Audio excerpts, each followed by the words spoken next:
Chapter 116, The Covenant Renewed, Part 2. Exodus chapter 34, verses 18 to 28. The feast of unleavened bread shalt thou keep. 7 days thou shalt eat unleavened bread, as I commanded thee, in the time of the month Abib, for in the month Abib thou camest out of Egypt. All that opens the matrix is mine, and every firstling among thy cattle, whether ox or sheep, that is male. But the firstling of an ass thou shalt redeem with a lamb, and if thou redeem him not, thou shalt break his neck. All the firstborn of thy sons thou shalt redeem, and none shall appear before me empty. 6 days thou shalt work, but on the 7th day thou shalt rest. In early time and in harvest thou shalt rest. And thou shalt observe the feast of weeks, of the firstfruits of wheat harvest, and the feast of ingathering at the year's end. Thrice in the year shall all your man-children appear before the Lord God, the God of Israel. For I will cast out the nations before thee, and enlarge thy borders. Neither shall any man desire thy land, when thou shalt go up to appear before the Lord thy God thrice in the year. Thou shalt not offer the blood of my sacrifice with leaven, neither shall the sacrifice of the feast of the Passover be left unto the morning. The first of the firstfruits of thy land thou shalt bring unto the house of the Lord thy God. Thou shalt not see the kid in his mother's milk. And the Lord said unto Moses, Write thou these words, for after the tenor of these words I have made a covenant with thee and with Israel. And he was there with the Lord 40 days and 40 nights. He did neither eat bread nor drink water. And he wrote upon the tablets the words of the covenant, the 10 Commandments. Exodus chapter 34, verses 18 to 28.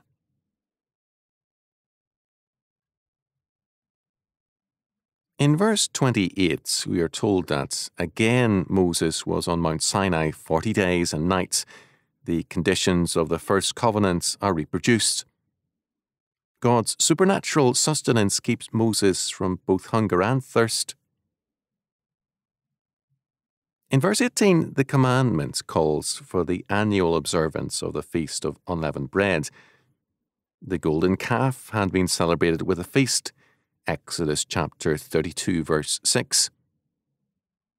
The people had needed no requirement to indulge themselves.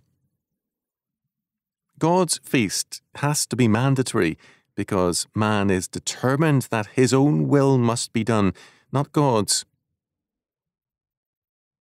Perhaps if God had required that all men over 30 years of age must eat food, men would go on a hunger strike.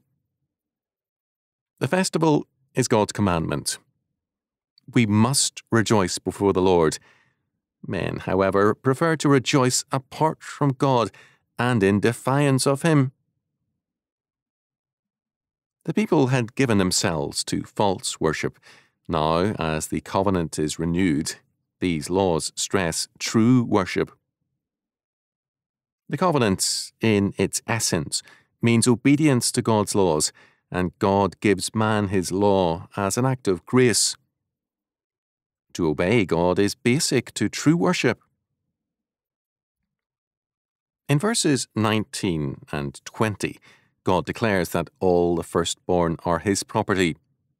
The firstling male of cattle and sheep belong to God. The firstborn male asses and men are to be redeemed, purchased back. This is a very clear reminder of the death of Egypt's firstborn. Israel had been called God's firstborn, Exodus chapter 4, verse 22, and the Lord made provision for Israel's redemption. Israel is not allowed to forget this. In seeking independence from God, they are seeking death. Then, in verse 21, the observance of the Sabbath is required. Even in planting and harvest times they are to rest. It must be made clear again that the central aspect of the Sabbath is rest. Worship cannot be made central, however important it is. When we rest in the Lord, we trust in His government of our world and our lives.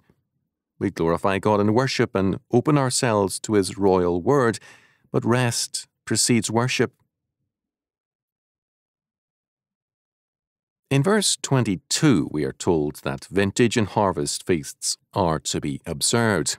Compare Exodus chapter 23, verses 14 to 17. The Feast of Weeks is also called Pentecost. The first fruits of the wheat harvest and the Feast of Ingathering are also cited here. Pentecost came 50 days after the commencement of the Feast of Unleavened Bread. It was a celebration of peace with God and a time of thanksgiving, as, in a sense, all the festivals were.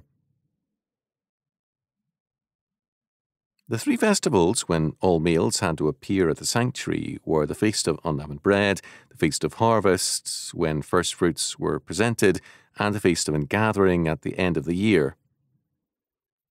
If Israel would be faithful, God would give them peace at such times and protect their families and possessions in their absence. Scripture makes it clear that peace, prosperity, and security are closely tied to faithfulness. Except for sacrifices of thanksgiving, only unleavened bread could be offered. Verse 25. The first fruits had to be offered at the sanctuary, verse 26.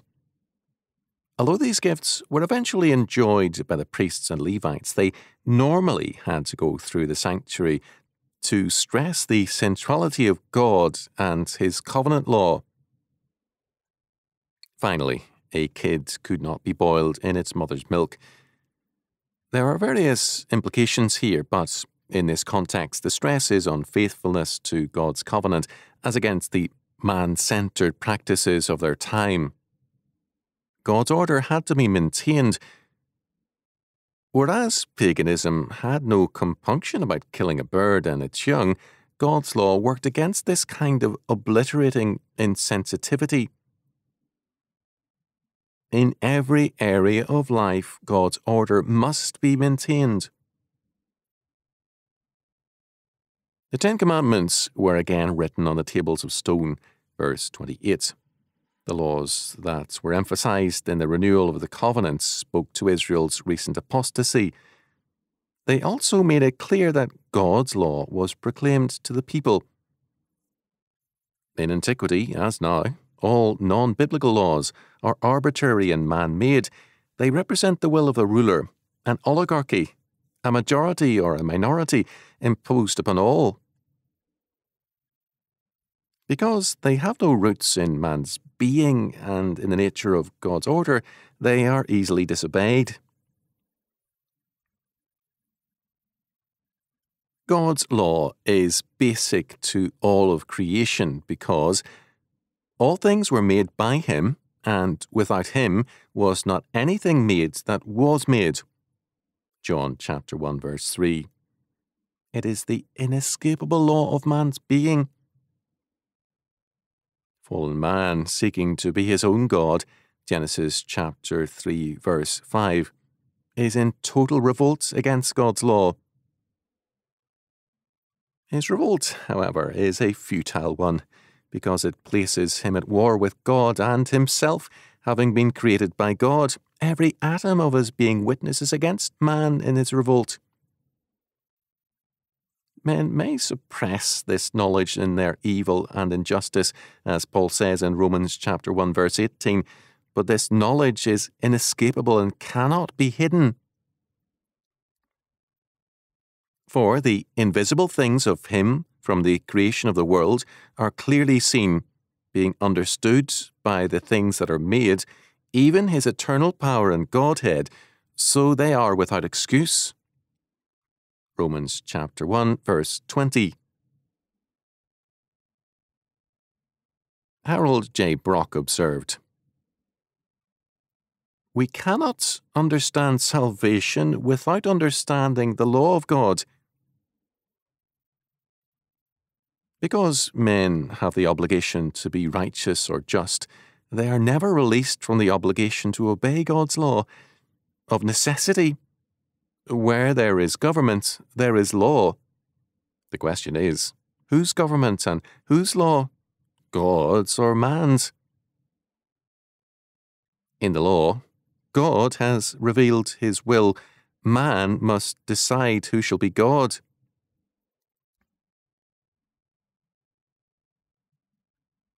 We must remember that the golden calf was given God's name. Man always tries to mask his idolatries and apostasies with noble terms and purposes.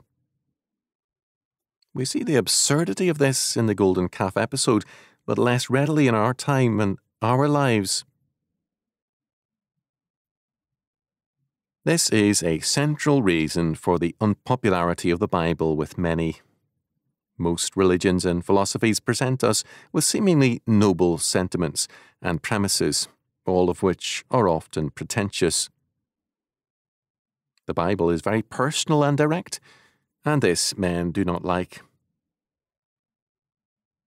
A titled Englishman of the last century asked a rector about heaven, stating that he assumed that appropriate recognition of rank and station would be maintained. What the rector answered, we are not told, but the Bible is very clear. Our Lord says, more than once, "But many that are first shall be last, and the last shall be first." Matthew chapter 19, verse 30.